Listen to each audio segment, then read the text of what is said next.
Здравствуйте, в эфире «Настоящее время». С вами Наташа Мозговая. Главное в программе сегодня. Петр Померанцев об информационной войне и индексе дезинформации. В Вашингтоне журналистов учат работать в горячих точках. Как выживать со СПИДом в России? Репортаж из горячей точки, зоны конфликта, нередко оказывается для журналистов последним в их жизни заданием. В Вашингтоне существует специальная программа для корреспондентов, которая учит их работать в опасных условиях. Джеймс Фолли, американский журналист, был убит в августе джихадистами из группировки «Исламское государство». Военный корреспондент Фолли был похищен в ноябре 2012 года. По данным Комитета по защите журналистов, он стал 42-м журналистом, погибшим при исполнении обязанностей в этом году. Элен Ширер знала Фолли лично. Джим всегда старался быть лучшим. Он понимал, на что он идет, и знал, какие меры предосторожности журналисты должны предпринимать в таких ситуациях. Фолли был студентом Ширер в школе журналистики Медил, где она ведет курс по работе в горячих точках, освещению терактов и национальной безопасности. 11-недельный курс, который она преподает в Вашингтоне, разработан в помощь журналистам, которые готовятся освещать события в конфликтных зонах. Он включает в себя подробное изучение военных вопросов и вопросов национальной безопасности США. Мы создали курс по работе в горячих точках, поскольку считали, что журналисты не обладают достаточными знаниями и пониманием для освещения военных вопросов. Другая важная часть курса – практическая тренировка по работе в экстремальных ситуациях. Это двухдневный лагерь, где эксперты преподают личную безопасность и оказание первой помощи. Студенты практикуются друг на друге и в постановочных ситуациях с профессиональными актерами. Они учатся применять свои знания под обстрелом. Во время этого занятия взрывается бомба, идет интенсивная стрельба, и репортерам нужно найти укрытие, но они также должны позаботиться о раненых. Мастер-класс также учит, что делать, если журналиста похитили. Организатор мастер-класса Фрэнк Смит знает, о чем говорит. Я и мой коллега провели 18 дней в плену режима Саддама Хусейна. После этого было сложно вернуться обратно в колею, но я понял, что есть вещи, которые журналистам надо знать перед тем, как они отправляются в подобные места. Мэтью Шель готовится к командировке в Ирак. Этот мастер-класс учит доверять своим инстинктам и верить в себя. Как раз то, что мне нужно. Ширер считает, что до тех пор, пока есть опасные темы, журналисты будут их освещать, независимо от рисков. Они верят, что это очень важно — рассказывать историю тех, кто сражается и умирает за свои убеждения и свою страну. Несмотря на то, что класс по журналистике в горячих точках не спас Джеймса Фолли, Ширер надеется, что он поможет другим журналистам, которые рискуют своей жизнью для того, чтобы рассказать миру о происходящем. Информационная война между Россией и Западом, хотим мы того или нет, в самом разгаре. Писатель и журналист Петр Померанцев предлагает определиться с терминами и даже ввести специальный индекс дезинформации. Одна из главных рекомендаций аналитическая. Да? У нас сейчас есть одно слово пропаганда для всего. От дезинформации вплоть до дипломатии, до рекламы шампуня. Это слово больше ничего не означает, мне кажется. Значит, первым делом нам нужно, это должна быть смесь там, академиков, государств и медиа, должны вместе собраться и создать новый словарь для форм коммуникации. От дезинформации через мисинформацию до то, что в английском называется public diplomacy, да?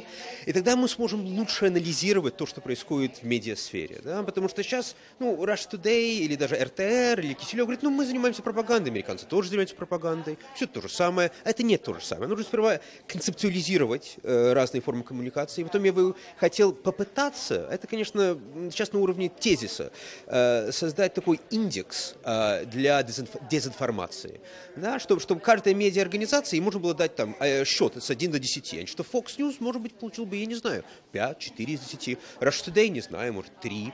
BBC что-то другое. Но нам нужен какой-то механизм, чтобы мы могли анализировать степень лживости разных организаций. Потому что сейчас журналист Russia Today ничем не отличается от журналиста CBS. Мне кажется, безумно неправильно. Ну вот, значит, есть такие, для меня это главные такие наши рекомендации, потому что они реально новые. Кроме этого нужно, у нас еще много очень таких микросоветов. Например, чтобы мы бы очень хотели увидеть таких редакторов, которые бы боролись с дезинформацией в газетах, чтобы какие-то вещи, которые очевидно лживые, которые идут от государств или от разных источников, просто не попадали в СМИ. Значит, сейчас как получается, что можно обвалить там 1000 конспирологических идей вокруг крушения малайзийского лайнера над Донбассом. И тот же BBC должен вставлять все эти версии, которые чаще всего идут от разных каналов, которые близки к русскому государству, и вставлять их в свои репортажи как некая вторая сторона. Но есть еще версия. Но это не версия, это просто дезинформация, которая создается, чтобы засорить эфир. Это был писатель и журналист Петр Померанцев. Передаем слово Праге. Сергей? События дня в настоящем времени из Праги. Я Сергей Дорофеев. Здравствуйте. Это был год четвертьвековых юбилеев революции, навсегда изменивших свои страны. Бархатная революция, 1989, 17 ноября. Начинается бескровное реформирование социалистической Чехословакии, напишет потом энциклопедии. Одним из главных символов изменений не только страны, но и всей Европы, несомненно, становится первый президент Чехии Václav Гавел. 2014. Чехия и Словакия отмечают 25-й день борьбы за свободу и демократию. Закрыв книги и архивы, мой коллега Ефим Фиштейн выходит на улицы Праги, чтобы показать и рассказать о событиях тех дней. Мы с вами находимся в одном из самых известных пражских кафе, в кафе «Славия». Кафе это известно тем, что в нем всегда собиралась пражская творческая интеллигенция. В 30-е годы это были актеры, писатели, журналисты. В 70-е и 80-е годы их место заняли представители творческой оппозиции, кружок людей вокруг Václava Гавела. 17 ноября 1989 года посетители кафе могли из окон, из которых обычно открывается вид на Национальный театр, на Влтаву, на Грачаны, могли видеть весьма необычное зрелище. Оценочно 25-30 молодых людей двигалось сюда, в сторону Национальной улицы, в сторону этого кафе, со стороны района, который называется Альбертов, район факультетов университетских. Там студенты собрались и двинулись вниз. Надо сказать, что демонстрация эта была разрешенной. Городские власти ее допустили. Почему? Да потому что 17 ноября это был Международный день студенчества, который отмечалось во всех странах мира, в том числе и в России. Когда они дошли до этого места, среди студенческих вожаков произошел диспут, и они решили не уходить от центра, а наоборот развернуть всю эту колонну направо и по Национальной улице, которая здесь перед нами, пройти к Вацлавской площади. Когда колонна повернула с набережной на Национальную улицу, стало ясно всем, в том числе и властям, что студенческая демонстрация, разрешенная, переросла или перерастает в демонстрацию антирежимную.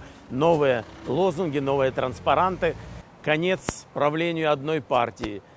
Хотим свободной прессы и прочие свободолюбивые транспаранты. Многие зажигали в первых рядах свечи, чтобы показать, что они миролюбивые демонстранты. Задние ряды напирали на первые, не понимая, из-за чего задержка. Часть демонстрантов, пытаясь избежать прямого столкновения с полицией, пыталась убежать по этой улочке. И обнаружили, что многие двери квартир открыты. Люди пытались пустить их внутрь, так, чтобы они могли согреться или убежать от полиции. Но значительная часть их не смогла избежать полной форматной стычки с полицией. Полиция загнала часть демонстрантов вот в этот узкий пассаж, галерею, которая тогда, естественно, выглядела несколько иначе, но была, наверное, такой же темной. И вот здесь их стали систематически, планомерно избивать. Сейчас здесь пока еще всего несколько свечей. 17 числа все это пространство будет уставлено свечами в память о тех, кто здесь был очень жестоко избит. Демонстранты тогда скандировали: «У нас голые руки». Эти голые руки символизируют эта мемориальная доска. Многие выходящие или уходящие, разбегавшиеся, обратили внимание на то, что снаружи лежит тело, человек. лежавший на одеяле или прикрытый одеялом или простынью снаружи, выглядел совершенно мертвым. И вечером того же дня эта картина, которая вроде бы уже закончена, все считали, что полиция победила, разогнала демонстрацию, кого-то заставила бояться навсегда. На этом дело закончено. Оказалось, что на этом дело не закончилось, а только начиналось. Вечером того же дня жители Чехословакии узнали извещание «Свободной Европы», что в ходе столкновений погиб молодой студент Мартин Шмидт, и это вызвало бурю негодования. С лозунгами «Они убивают наших детей» на следующий день на Вацлавскую площадь вышли многотысячные толпы народа.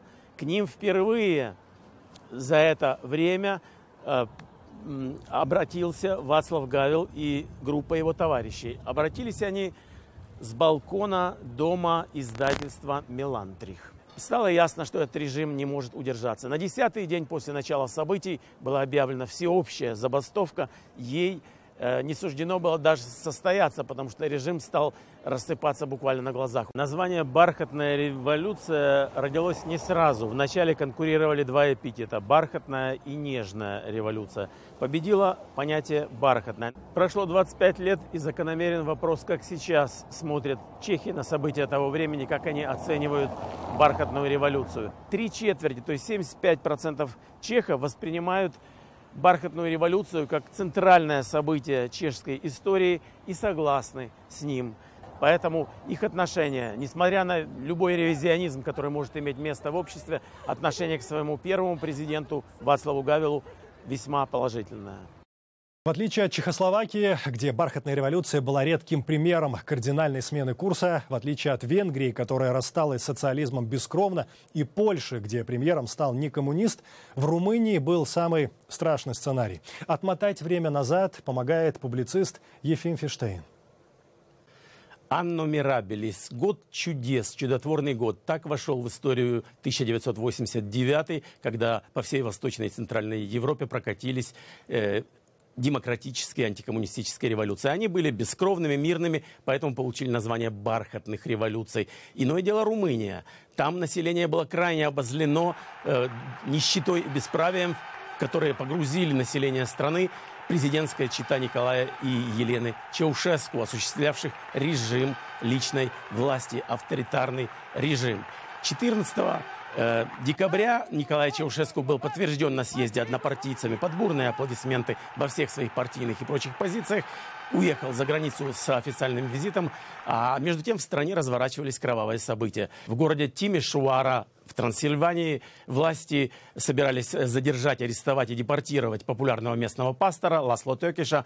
Прихожане встали на его защиту, произошло массовое побоище, на площади остались лежать 50 трупов, которые, как говорят, Елена Чаушеску отвезла в столицу страны, где и кремировала. На этом фоне Николай Чаушеску возвращается из Ирана, прервав визит, выступая сначала по телевидению, а потом кто-то умный, в кавычках, посоветовал ему собрать послушное население на центральной площади, что он и сделал. В прямом эфире румынского телевидения он выступил перед населением, на первых же минутах был освистан, забросан помидорами и яйцами. И когда телевидение вернулось в эфир после 50-минутного перерыва, телевидение увидело пустой балкон, с которого он произносил свою речь. Он во внутренних комнатах Центрального комитета искал убежище, слушал советы ближайших соратников, ведь ему посоветовали бежать из страны на вертолете. Армия, которую он послал на Бухарест для подавления восстания, перешла на сторону населения. Министр обороны покончил с собой или был вынужден покончить с собой. И военное руководство перешло фактически в руки высших офицеров, которые были заодно с выступавшим населением. И 25 числа было сообщено румынским телевидением, что чета Чаушеску была осуждена, приговорена к расстрелу, и тут же приговор был приведен в исполнение. К власти пришла новая группа бывших партийных товарищей, которая во главе с Илиеску объявила себя фронтом национального спасения. Интересно, что все уже было заготовлено, и все их право на власть признавали вокруг. Хотя Секуритата, тайная полиция Румынии, отстреливалась еще несколько дней до самого начала января, тем не менее власть фактически начала переходить в руки этой группы, назовем их так, то ли революционеров, то ли заговорщиков. Революция, которая фактически имела более 1000 жертв и более 1000 пострадавших, раненых и колоссальное разрушение по стране, оставила после себя не только привкус крови, но и целый ряд неотвеченных или недостаточно разъясненных вопросов. Что это было? Каким образом прихожане города Тимишоара были поставлены в известность о готовящемся аресте пастора Тёкиша? Кто подбил Чаушеску на то, чтобы собрать такой митинг в ситуации, когда народ буквально озверел от нищеты и бесправия?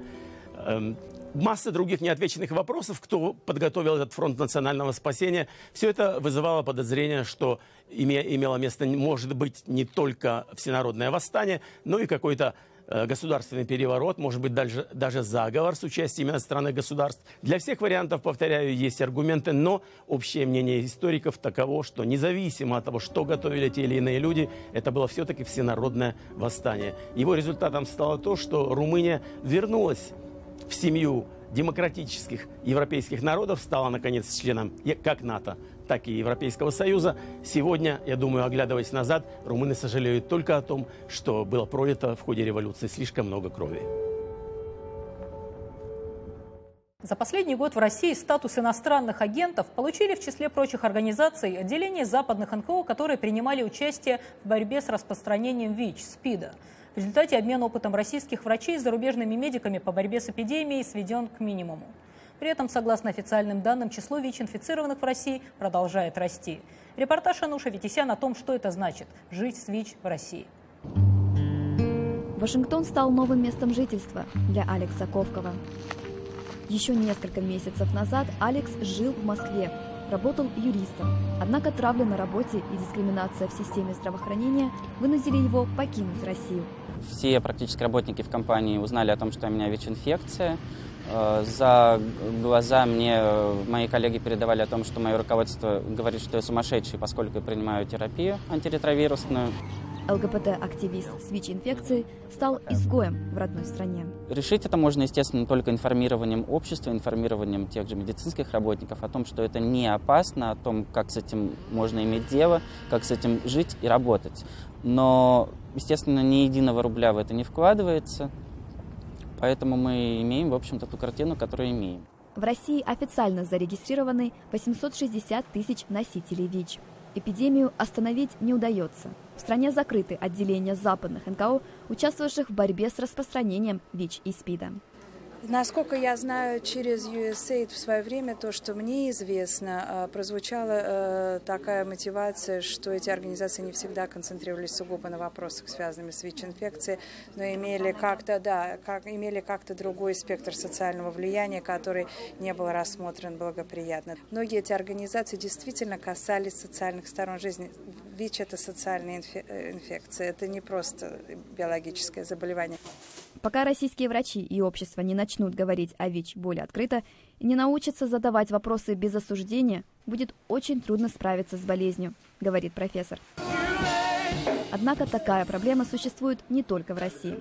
ВИЧ-инфицированные во всем мире сталкиваются с главной преградой в поисках лечения – стигмой, которая превращает больных в изгоев общества. Именно об этом рассказывается в документальном фильме «Жизнь в тени», премьера которого состоялась в Вашингтонском пресс-центре. Несмотря на то, что герои фильма борются со стигмой и болезнью в разных частях света, их судьбы во многом схожи. В Гаити 20-летняя девушка отвергнута близкими. В Камбодже вдова больного СПИДом исключена из общины. Гомофобные законы Уганды и Нигерии заставляют людей с ВИЧ и СПИДом скрывать болезнь. Не так уж благополучно обстоят дела и в некоторых штатах США. Нетерпимость общества по отношению к гомосексуальности ставит преграды перед больными. Готово ли общество бороться со стигмой? Реальность, запечатленная авторами фильма «Жизнь в тени», оставляет желать лучшего. Именно предупреждение в обществе во многих случаях заставляет миллионы ВИЧ-инфицированных уходить в тень. Согласно новому докладу ООН, покончить с вирусом иммунодефицита человека можно к 2030 году. Новый так называемый ускоренный подход, fast-track метод лечения, потребует быстрой немедленной реакции больного и врачей на инфекцию. Однако большое количество пациентов, узнав о том, что они инфицированы или больны, просто не обращаются за помощью. Они боятся осуждения общества. Сегодня в мире проживает приблизительно 35 миллионов носителей ВИЧ, СПИДа. У них, как и у всех землян, должно быть право на нормальную жизнь и обычное человеческое счастье. Да, мы все знаем, что в США гораздо лучше ситуация с правами человека, но что она настолько кардинальна, для меня было сложно в это поверить. Основной, естественно, разницей, основным ключевым моментом – это чувство безопасности, которое, в принципе, дает надежду на то, что жизнь меняется, жизнь изменится в лучшую сторону. Я чувствую себя счастливым впервые за много-много лет.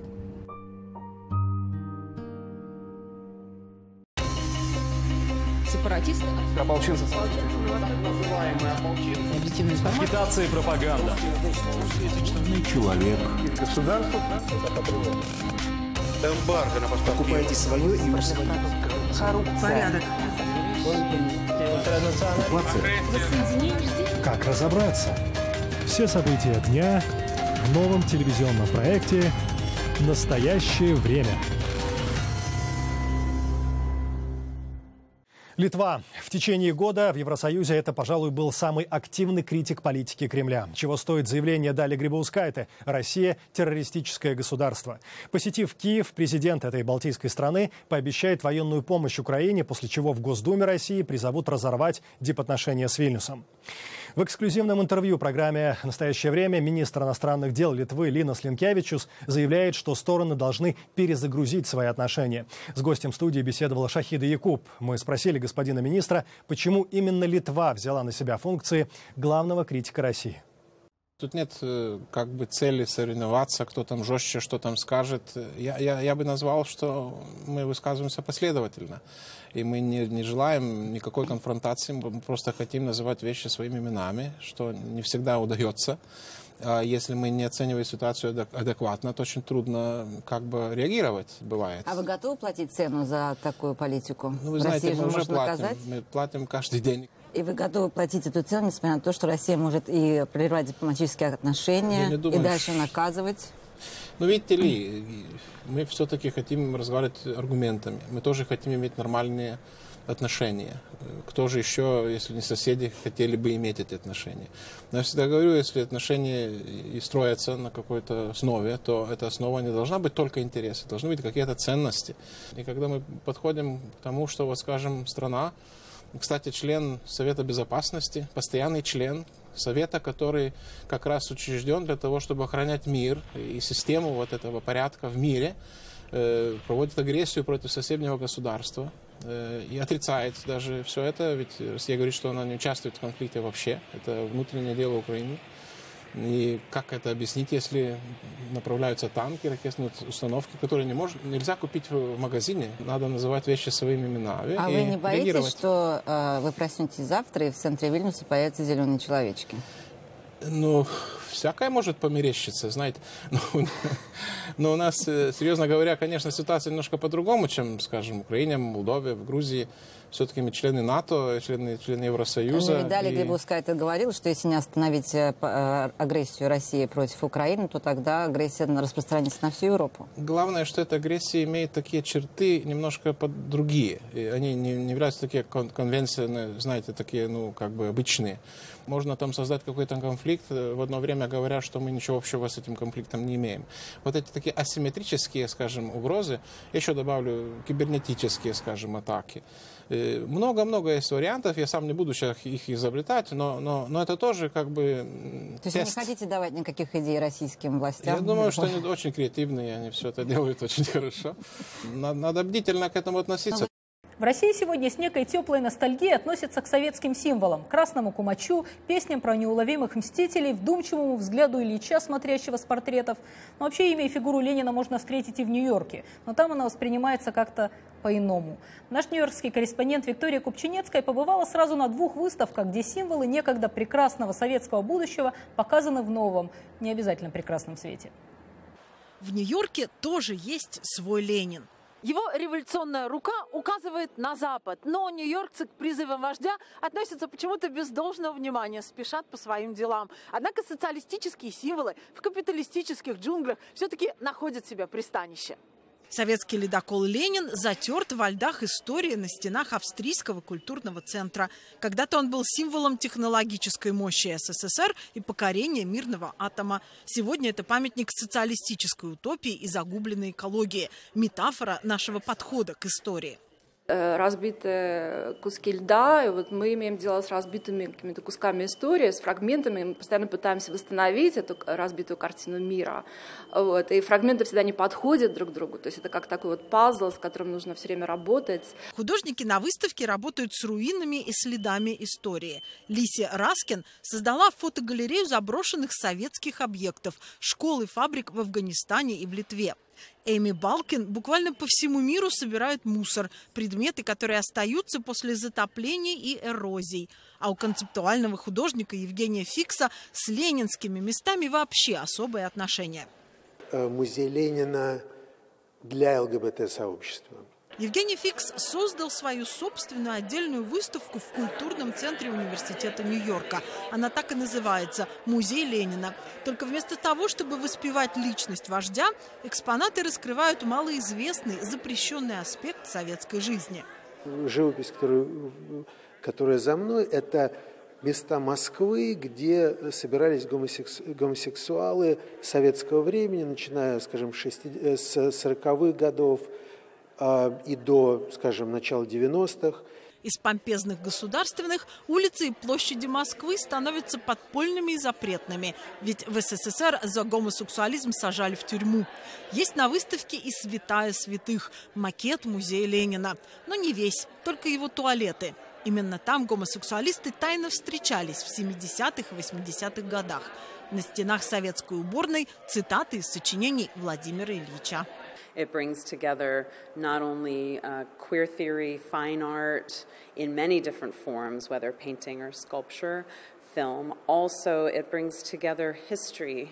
А еще экспонатом выставки стала видеозапись с Дмитрием Киселевым. Та самая, где великий пропагандист призывает сердца гомосексуалистов зарыть в землю.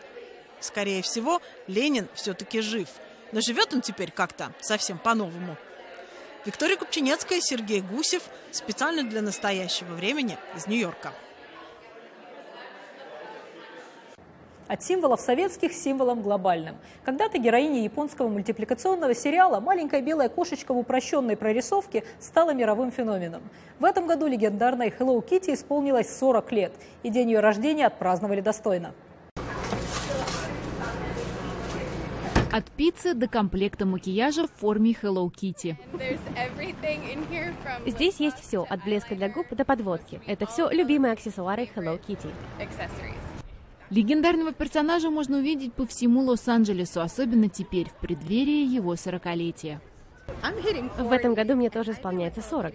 А Hello Kitty со мной с тех пор, как мне было лет 5 или 6. Это милый образ. Думаю, моим племянницам нравится. Я в шоке от того, как люди сходят с ума по Hello Kitty. Это меня удивляет. Тысячи поклонников посетили мероприятия, посвященные Hello Kitty, такие как, например, конференция в тематическом отеле. Дизайнер Шон Нип открыл эту выставку, посвященную Hello Kitty в отеле The Line Hotel. Мне кажется, в этом образе есть что-то невинное, позитивное, радостное. И всем нам это близко, независимо от возраста.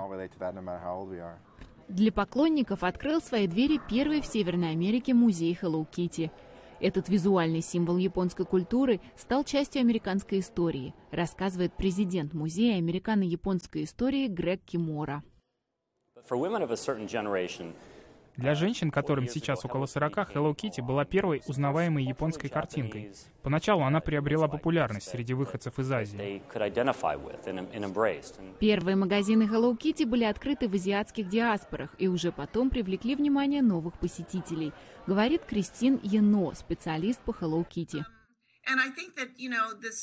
Разнообразный дизайн и привлекательность для широкого потребителя – вот секрет линейки Hello Kitty. Во время работы над выставкой Ено обнаружила, что Hello Kitty не кошка. Эта новость поразила поклонников. Это очень странно, я не понимаю. Она не кошка? Я все равно буду считать ее кошкой. Hello Kitty — некая абстракция кошки. Однако она также напоминает маленькую девочку. Неважно, кто такая Hello Kitty на самом деле, ее образ красуется на бесчисленном множестве вещей, от канцтоваров до кухонной утвари и ванных принадлежностей. Многие поклонники говорят, что она символизирует счастье, дружбу и веселье, а эти чувства откликаются в сердцах людей всех национальностей и возрастов.